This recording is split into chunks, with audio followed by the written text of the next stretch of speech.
Hello, my name is Rodrigo Pons Gallegos, and I'm in my sixth semester of industrial engineering. Actually, I'm working at a small operational and logistics consulting group where I do mostly data analysis. I think there's a strong relation in how cultural and social evolution impacts the environment. In the first place, we have a population growth, which implicates the use of more and more resources to cover all the necessities and desires of all the people. Then there's the fact that we live in a world where there's no conscience on what we buy. Human society worries about things like how many pair of shoes they have or having the newest cell phone, and only a few people thinks on how the waste of these products has a huge impact on the environment.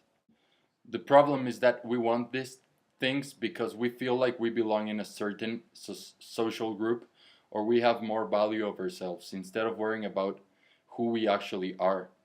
This problem has been increasing over the years because society turned into a massive buyer, and this way of life is being passed on from generation to generations.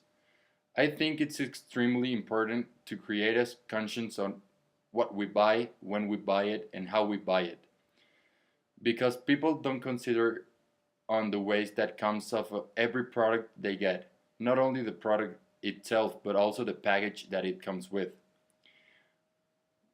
We have campaigns, advertisement, and a whole bunch of things to tell society of the problems we are creating to ourselves and to the next generations.